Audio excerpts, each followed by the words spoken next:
혹시 나이가 들어도 건강하려면 무조건 운동을 많이 해야 한다, 이렇게 굳게 믿고 계시지는 않나요? 몸이 아프고 관절이 시큰거려도 그래도 운동해야지, 안 움직이면 더 망가진다, 이렇게 스스로를 다그치면서 억지로 몸을 끌고 나가신 적 한 번쯤 있으실 겁니다. 그런데 건강 연구와 실제 어르신들의 사례를 오래 들여다본 입장에서 제가 오늘 아주 조심스럽지만 분명하게 말씀드리고 싶은 것이 있습니다. 운동을 안 해서 아픈 분들도 정말 많지만, 반대로 운동을 너무 무리해서 또는 잘못된 방식으로 해서 관절과 척추를 망가뜨린 분들도 정말 믿기 어려울 만큼 많다는 사실입니다. 조금 충격적인 이야기 하나부터 시작해 보겠습니다. 은퇴 후 등산에 푹 빠져 사시던 70대 어르신이 계셨습니다. 경기도 어느 동네에 사시는 분이었는데, 이른 아침마다 이름난 산들을 오르내리는 것이 유일한 낙이자 자부심이었습니다. 요즘 노인들은 걷지도 않는다는데 나는 아직 산을 타는 사람이다, 이렇게 스스로를 대견해 하셨지요. 그런데 어느 날부터인가 내리막만 내려오면 무릎이 시큰거리고 밤에 잘 때도 쑤시는 느낌이 이어졌습니다. 그래도 이렇게 생각하셨습니다. 운동하다 보면 원래 그렇지, 근육이 붙으려고 그런가 보다. 통증을 몸이 좋아지고 있다는 신호라고 억지로 해석하셨던 겁니다. 그러다 어느 날 산길을 내려오다가 갑자기 무릎이 푹 꺾이는 느낌과 함께 그 자리에서 주저앉고 말았습니다. 결국 구조대 도움을 받아 내려오셨고 검사를 해보니 무릎 연골이 거의 다 닳아 뼈끼리 부딪히는 단계까지 진행되어 있었습니다. 그 어르신이 힘없이 고개를 떨구고 이렇게 말씀하셨다고 합니다. 남들은 걷지도 않는다는데 나는 그래도 건강 챙긴다고 산을 탔습니다. 그런데 그게 제 무릎을 망가뜨린 거라니 도무지 믿기지가 않습니다. 이 이야기를 들으면서 저는 한 가지를 뼈저리게 느꼈습니다. 운동의 양이 중요한 것이 아니라 운동의 질과 방향이 더 중요하다는 사실입니다. 많은 어르신들이 운동은 많이 할수록 좋다, 힘들수록 몸에 좋다, 땀을 쏟을수록 젊어진다, 이런 믿음을 가지고 계십니다. 하지만 연구에 따르면 60대 이후의 몸은 20살, 30살 때의 몸과 재료 자체가 다릅니다. 관절 연골은 이미 수십 년 동안 닳고 닳았고, 허리 디스크 안에 있던 수분은 많이 빠져나갔고, 근육과 인대는 유연성이 떨어져 있습니다. 그런 몸에 젊을 때 하던 방식 그대로 힘과 충격을 쏟아붓다 보면 운동이 약이 아니라 독이 될 수 있습니다. 오늘은 그래서 조금은 무서울 수도 있지만 반드시 알고 계셔야 할 이야기를 드리려고 합니다. 60대 이상이라면 몸에 약이 되기보다는 오히려 관절과 척추를 망가뜨릴 가능성이 훨씬 높은 운동 7가지, 그리고 그 대신 어떤 운동을 어떻게 해야 여러분의 몸을 살리는 진짜 보약 운동이 되는지 차근차근 알려드리겠습니다. 이 내용을 모르고 계속 예전 방식으로만 운동을 하신다면 언젠가 병원비로 모아두신 돈을 한꺼번에 쓰게 될 수도 있고, 계단 몇 칸, 집 앞 몇 걸음도 힘든 삶을 예상보다 빨리 맞이하게 될 수도 있습니다. 하지만 오늘 이 순간 이 이야기를 듣고 계신 여러분은 다릅니다. 미리 알고 피할 수 있기 때문입니다. 이 영상이 여러분의 남은 인생, 적어도 여러분의 관절과 척추에는 꽤 중요한 전환점이 될 수 있다고 저는 믿습니다. 그럼 이제 나의 허리와 목을 조용히 망가뜨리는 첫 번째 최악의 운동부터 차근차근 시작해 보겠습니다. 가장 먼저 말씀드리고 싶은 것은, 많은 어르신들이 뱃살을 빼겠다고, 복근을 만들겠다고 지금도 집 바닥에서 열심히 하고 계신 윗몸 일으키기입니다. 나이가 들수록 배가 나온다, 그래서 잠자기 전에라도 10번, 20번 양심상하고 자야 마음이 편하다, 이런 말씀들 많이 하시지요. 그런데 연구에 따르면 이 윗몸 일으키기라는 동작은 60대 이후의 허리 디스크에게 그야말로 독약에 가깝습니다. 한 어르신의 이야기를 들어보겠습니다. 서울에 사시는 60대 후반의 선생님 한 분이 계셨습니다. 평생 교직에 계시다가 은퇴하신 분인데 텔레비전에 나오는 건강한 노년의 연예인들처럼 복부가 탄탄한 모습을 갖고 싶다고 하셨습니다. 그래서 스스로에게 목표를 세우셨다고 합니다. 매일 저녁 드라마를 보면서 윗몸 일으키기 100개, 처음에는 겨우 30개 정도만 해도 온몸이 끊어질 것 같았지만 일주일, 한 달, 석 달이 지나면서 언젠가부터 정말로 100개를 채우게 되었습니다. 땀으로 옷이 흠뻑 젖고 숨이 턱까지 차오를 때마다 이렇게 생각하셨습니다. 나 아직 살아있네. 나 아직 괜찮네. 나도 마음만 먹으면 식스팩 만들 수 있겠네.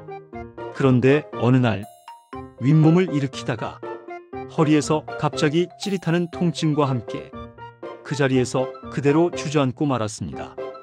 다리가 저리고 힘이 빠져 일어날 수 없었습니다. 검사를 해보니 허리 디스크 안에 있던 수액이 튀어나와 신경을 강하게 누르고 있는 상태였습니다. 선생님은 침대 위에서 제법 긴 시간 이렇게 말씀하셨다고 합니다. 원래는 손주들에게 멋진 할아버지 모습 보여주려고 한 것뿐인데 하루 100개씩만 하면 되겠지 그렇게 생각했을 뿐인데 허리를 이렇게 평생 조심해야 하는 몸이 될 줄은 정말 꿈에도 몰랐습니다. 여기에는 분명한 이유가 있습니다. 우리가 윗몸을 일으킬 때 허리는 크게 동그랗게 말립니다. 디스크는 척추뼈 사이에 있는 말랑한 구조물인데 이때 디스크 안에서는 앞쪽은 눌리고 뒤쪽은 튀어나오려는 압력이 걸립니다.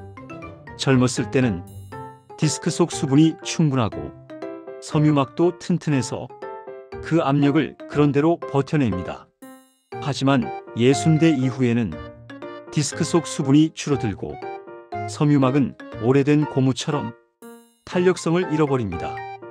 이런 상태에서 허리를 세게 구부렸다 펴는 동작을 수십 번, 수백 번 반복하면 약해진 섬유막에 실금이 가기 시작합니다. 어느 순간 그 실금이 터지면서 안쪽에 있던 수액이 밖으로 튀어나오고 바로 그 옆을 지나가는 신경을 직접 눌러버리게 됩니다. 이것이 흔히 말하는 허리 디스크입니다. 연구에 따르면 윗몸 일으키기를 할 때 허리 디스크에 걸리는 압력은 일상적인 자세보다 몇 배 이상 높은 것으로 보고된 바 있습니다. 그렇다고 복부 운동을 아예 하지 말라는 뜻은 아닙니다. 뱃살을 관리하고 복부 근육을 단단히 유지하는 것은 오히려 허리를 지키는 데 큰 도움이 될 수 있습니다. 중요한 것은 허리를 크게 구부리지 않고도 배심을 단련할 수 있는 다른 방법을 선택하는 것입니다. 가장 대표적인 대안이 연구에서도 많이 소개되는 데드버그라는 운동입니다. 바닥에 등을 대고 눕습니다. 무릎은 직각 정도로 들어올리고 발은 허공에 띄우고 양팔은 하늘을 향해 뻗습니다. 그 상태에서 오른팔과 왼쪽 다리를 천천히 바닥 쪽으로 내려 거의 닿을 듯한 곳까지 보냈다가 다시 원래 자세로 돌아옵니다. 그 다음에는 왼팔과 오른쪽 다리를 같은 방식으로 움직입니다. 이때 가장 중요한 것은 허리가 바닥에서 뜨지 않도록 배에 힘을 주고 허리를 바닥에 붙여 놓는 것입니다. 이 동작은 허리를 동그랗게 말지 않고 척추를 중립에 둔 상태에서 배 안쪽 깊은 근육을 사용하게 만들기 때문에 허리에 가해지는 부담은 적으면서 복부를 충분히 단련할 수 있습니다. 하루에 10번씩 3번 또는 여유가 된다면 조금 더 늘려보시되 통증이 전혀 없는 범위에서 천천히 숨을 고르면서 하시는 것이 좋습니다. 허리를 세게 구부리는 윗몸 일으키기를 오늘부로 멈추고 허리를 바닥에 붙인 데드버그 같은 운동으로 바꾸는 것, 이것만으로도 허리 디스크 위험을 상당히 줄이는 데 도움이 될 수 있습니다. 이제 목 이야기로 넘어가 보겠습니다. 많은 분들이 목이 뻐근하고 어깨가 결릴 때 자동처럼 하는 동작이 있습니다. 바로 목을 크게 빙글빙글 돌리는 것입니다. 한 바퀴, 두 바퀴 돌리면 뭔가 시원한 느낌이 들고 딱딱하던 목이 풀리는 것 같아서 습관처럼 하시지요. 하지만 연구에 따르면 이런 목 돌리기 동작은 60대 이후의 목뼈와 디스크에는 위험한 자극이 될 수 있습니다. 한 어머님의 이야기를 들어보겠습니다. 경기도에 사시는 70대 중반의 어머님은 평소 뜨개질을 즐기셨습니다. 하루에도 몇 시간씩 고개를 조금 숙인 채 실과 바늘을 보고 있으면 어깨와 목 뒤가 뻐근해지는 것은 어찌 보면 당연한 일이었습니다. 그때마다 목을 크게 뒤로 젖혔다가 한 바퀴, 두 바퀴 돌리며 스스로를 이렇게 달랬습니다. 이렇게 한 번씩 풀어줘야 목이 덜 굳지. 그러던 어느 날 평소처럼 목을 크게 돌리다가 갑자기 뚝 하는 소리와 함께 한쪽 팔부터 손끝까지 전기가 번쩍 내리치는 듯한 통증이 찾아왔습니다. 며칠이 지나도 팔저림과 힘 빠짐이 계속되어 숟가락을 드는 일도 힘들어졌고 결국 병원을 찾으셨습니다. 검사 결과 목뼈 사이 디스크가 튀어나와 팔로 내려가는 신경을 강하게 누르고 있었습니다. 그 어머님은 이렇게 말씀하셨다고 합니다. 그냥 뻐근한 목 좀 풀겠다고 한 것뿐인데 이렇게 팔을 못 쓰게 될 줄 알았으면 저런 동작은 절대 안 했을 겁니다. 우리 목뼈는 작은 뼈 7개가 층층이 쌓여 있는 구조입니다. 각 뼈 사이에는 디스크가 있어 완충 역할을 합니다. 문제는 목을 뒤로 확 젖힌 상태에서 크게 원을 그리며 돌릴 때입니다. 이때는 디스크가 뒤쪽으로 몰리면서 신경이 지나가는 통로를 좁히고 또 관절 사이에 있는 작은 구멍들과 혈관들을 함께 자극합니다. 나이가 들면서 목뼈 주변에는 뼈가시라고 불리는 작은 돌기들이 자라나기도 합니다. 이 상태에서 목을 크게 돌리면 그 뼈가시와 디스크가 신경을 긁거나 누를 수 있습니다. 또 혈관이 지나가는 통로가 갑자기 꺾이거나 좁아지면서 어지러움, 눈앞이 하얘지는 증상 등으로 이어질 수도 있습니다. 그래서 의학계에서는 목을 360도로 크게 돌리는 동작을 특히 나이가 많은 분들에게는 피하라고 조언하는 경우가 많습니다. 그렇다면 목은 어떻게 풀어야 할까요? 목 스트레칭의 핵심은 빨리 돌리는 것이 아니라 천천히 지그시 멈추는 것입니다. 의자에 허리를 펴고 앉습니다. 오른손을 머리 왼쪽에 올리고 숨을 내쉬면서 고개를 오른쪽으로 살짝 기울입니다. 이때 어깨는 들리지 않게 내려둡니다. 목 옆쪽이 당기는 느낌이 들면 그 자세에서 15초 정도 천천히 숨을 쉬며 유지합니다. 통증까지 가지는 않도록 합니다. 반대로 손과 방향을 바꾸어 왼손으로 머리 오른쪽을 잡고 왼쪽으로 부드럽게 당겨줍니다. 그 다음에는 양손을 뒤통수에 올려 고개를 앞으로 숙이고 목 뒤가 길어지는 느낌을 느끼며 역시 15초 정도 유지합니다. 또 양손 엄지손가락을 턱 아래에 가볍게 받친 뒤 하늘을 보는 방향으로 목을 아주 조금만 젖혀서 목 앞쪽을 풀어주는 것도 도움이 될 수 있습니다. 이때 중요한 것은 반동을 주지 않는 것, 통증이 생기지 않는 범위에서 천천히 유지하는 것입니다. 이렇게 앞, 옆, 뒤로만 범위를 제한해 스트레칭을 해도 목과 어깨의 긴장은 충분히 풀어줄 수 있습니다. 빙글빙글 돌릴 필요는 전혀 없습니다. 이제 허리와 목 이야기를 했으니 이번에는 전체 척추를 놓고 많은 분들이 오해하고 계신 운동 하나를 더 짚어보겠습니다. 바로 거꾸리, 몸을 거꾸로 매다는 기구입니다. 허리가 안 좋은 분들이 이런 말을 많이 들으셨을 겁니다. 거꾸리에 매달리면 디스크가 쏙 들어간다더라. 척추 사이 간격이 넓어져서 허리에 좋다더라. 어떤 분들은 효도 선물이라며 자녀가 사준 거꾸리 기구를 집안에 놓고 쓰시기도 합니다. 몸을 거꾸로 매달면 잠시 동안 척추 사이가 늘어나는 느낌이 듭니다. 그래서 허리가 시원한 것 같다는 주관적인 느낌을 받기도 합니다. 하지만 연구에 따르면 몸을 완전히 거꾸로 매다는 행동은 허리뿐 아니라 머리와 눈, 혈관에도 상당한 부담을 줄 수 있습니다. 몸이 거꾸로 되면 우리 몸 안의 피는 중력 방향에 따라 머리 쪽으로 많이 몰립니다. 머릿속 압력과 눈 안쪽 압력이 평소보다 훨씬 높아질 수 있습니다. 젊고 혈관이 탄탄한 사람은 잠깐은 버틸 수 있겠지만 60대 이후에는 혈관벽이 이미 많이 약해져 있고 고혈압, 심장질환, 눈 질환을 가진 분도 적지 않습니다. 이런 상태에서 매일 거꾸로 매달려 버릇하면 어느 날은 머리가 깨질 듯 아프고 어느 날은 눈이 충혈되고 시야가 흐려질 수 있습니다. 연구에 따르면 과도하게 머리 쪽 압력이 올라가는 상황은 뇌출혈, 눈혈관 손상 같은 위험과도 연결될 수 있다고 보고된 바 있습니다. 게다가 근력이 부족한 분이 거꾸리에서 자세를 바꾸다 보면 허리와 목 근육이 갑자기 긴장하면서 원래보다 더 큰 손상을 입을 수도 있습니다. 그러면 허리는 어떻게 풀어야 할까요? 가장 안전한 방법은 바닥에 누운 상태에서 척추를 길게 늘려주는 방식입니다.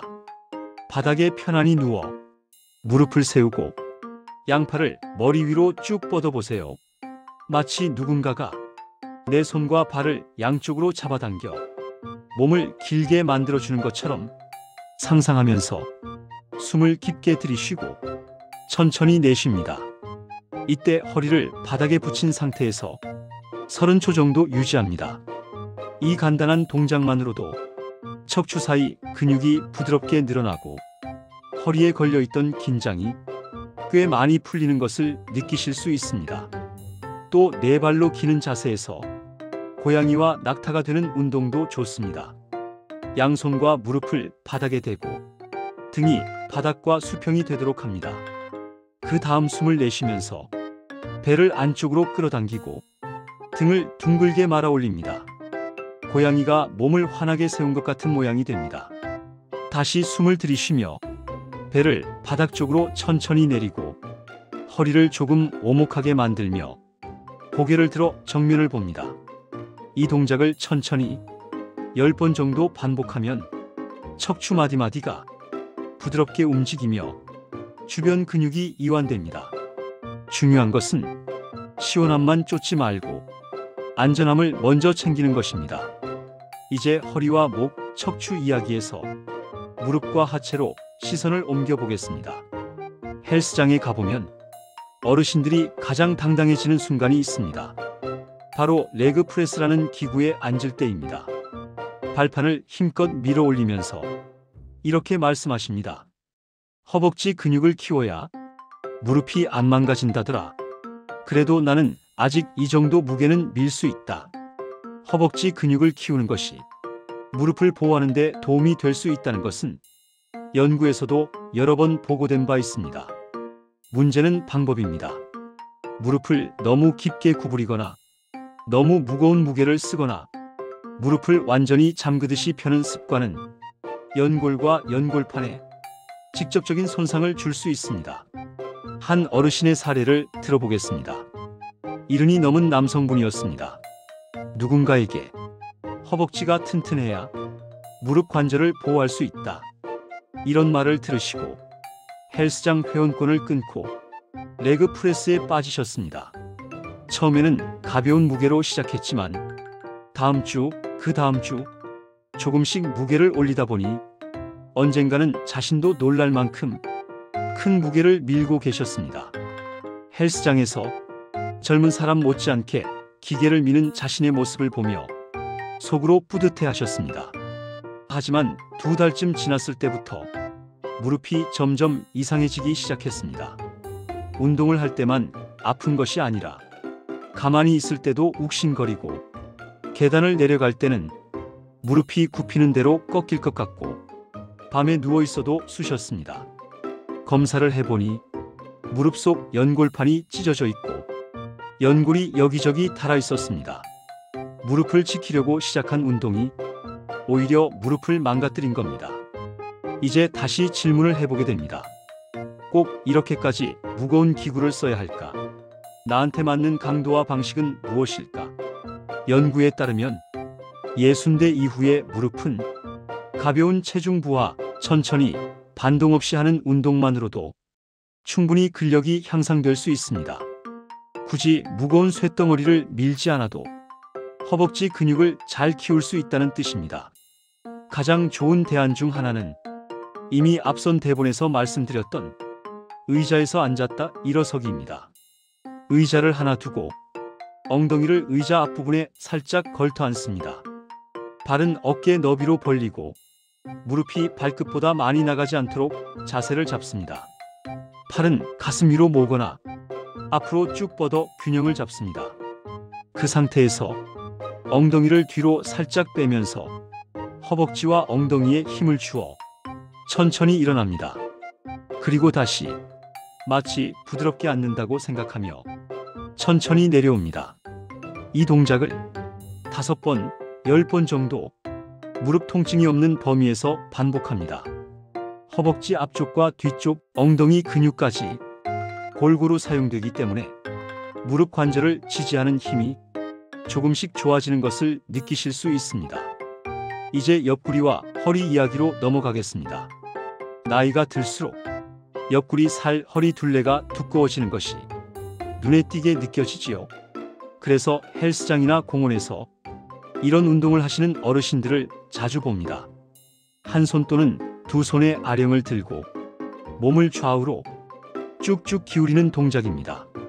겉으로 보기에는 옆구리가 당기고 살이 빠지는 것 같아서 열심히 하시지만 연구자 입장에서 보면 이 동작은 옆구리 살을 빼는데도 별로 도움이 되지 않을 뿐더러 척추 관절에는 상당한 부담을 줄 수 있습니다.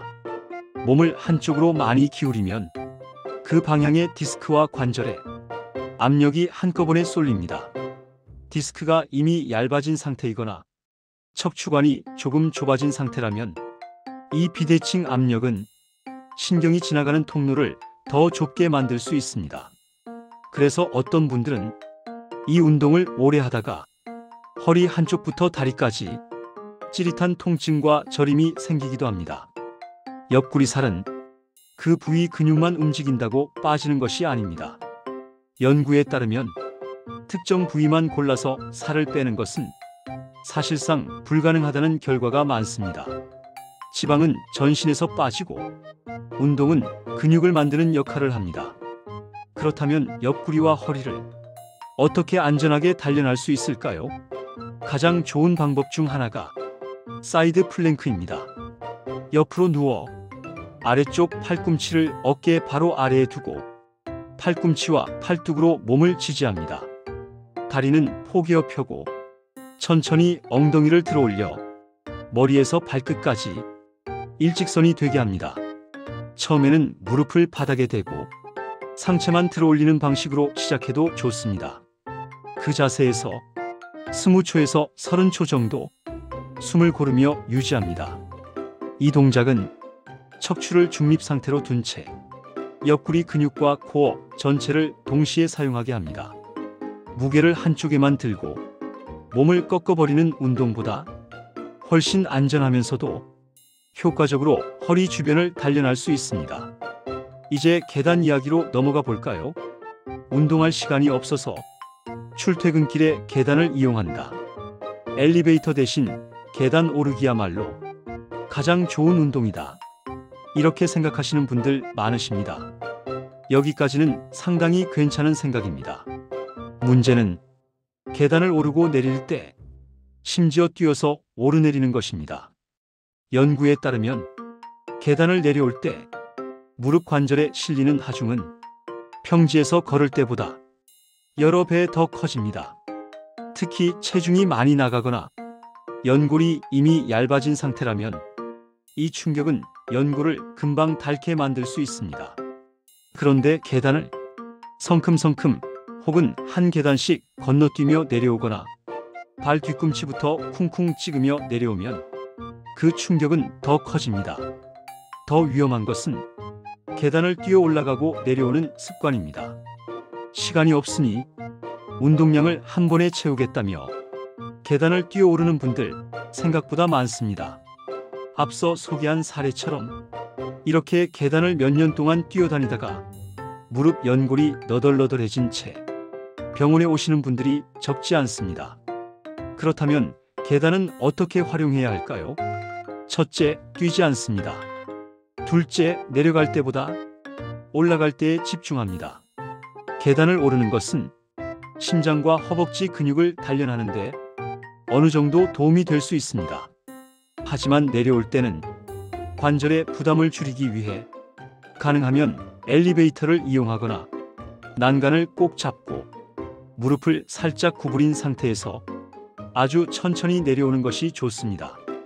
관절을 생각한다면 계단 운동의 원칙은 올라갈 때는 천천히, 내려올 때는 더 천천히 또는 아예 내려가는 것은 피하는 것입니다. 무릎과 관절은 한번 다르면 다시 돌아오지 않는 소모품이라는 사실, 이 점을 꼭 기억해 두셨으면 합니다. 마지막으로 많은 분들이 인생의 목표처럼 삼기도 하는 마라톤과 장거리 달리기 이야기를 해보겠습니다. 은퇴 후 버킷리스트 가운데 10km 달리기, 하프 마라톤 완주, 이런 목표를 세우는 분들 의외로 많습니다. 스스로의 한계를 넘어서고 싶고 완주 메달을 목에 거는 상상을 하면 힘이 나는 것도 사실입니다. 하지만 연구에 따르면 60대 이후의 심장과 혈관, 관절에게 마라톤과 장거리 달리기는 상당한 부담이 될 수 있습니다. 달리기를 하면 심박수가 올라가고 혈압이 순간적으로 높아집니다. 젊은 혈관은 이 변화를 비교적 잘 견디지만 나이가 들수록 혈관 안쪽에는 콜레스테롤 찌꺼기가 붙어 판처럼 형성되어 있을 가능성이 커집니다. 이 상태에서 심하게 달리기를 반복하면 혈관 안에 붙어있던 찌꺼기가 떨어져 나가 혈관을 막을 수 있습니다. 그것이 바로 심근경색과 뇌졸중으로 이어질 수 있습니다. 또 관절 입장에서 보면 한 번 발이 땅에 닿을 때마다 체중 몇 배에 해당하는 충격이 발목, 무릎, 고관절, 척추까지 계속 전달됩니다. 마라톤을 한 번 뛸 때 이 충격은 수만 번 반복됩니다. 젊을 때도 무리하면 부상 위험이 큰 운동인데 60대 이후에는 이 충격이 고스란히 연골과 인대에 상처를 남길 수 있습니다. 그렇다면 심장과 폐를 단련하고 체지방을 줄이기 위해 어떻게 운동하는 것이 좋을까요?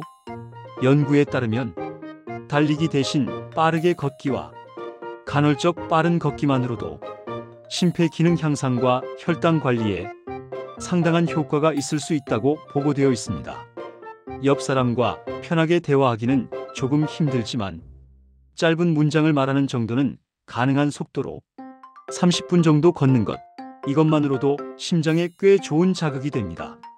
여기에 세 분은 평소처럼 편하게 걷고 한 분은 조금 더 빠르게 걷는 방식에 인터벌 걷기를 더하면 심폐지구력을 높이는데 더 도움이 될 수 있습니다. 자, 이제 이야기를 마무리할 시간입니다. 오늘 저는 운동이 약이 되기도 하고 독이 되기도 한다는 이야기를 드렸습니다. 정리해보면 이렇습니다. 허리를 접어 올리는 윗몸 일으키기, 목을 크게 돌리는 목 돌리기, 몸을 거꾸로 매다는 거꾸리, 무겁게 밀어 올리는 레그 프레스, 아령을 들고 몸을 옆으로 꺾는 옆구리 운동, 계단을 뛰어오르고 내려오는 습관, 무리한 장거리 달리기와 마라톤. 이 7가지는 60대 이후의 몸에는 도움이 되기보다는 해가 될 가능성이 더 큽니다.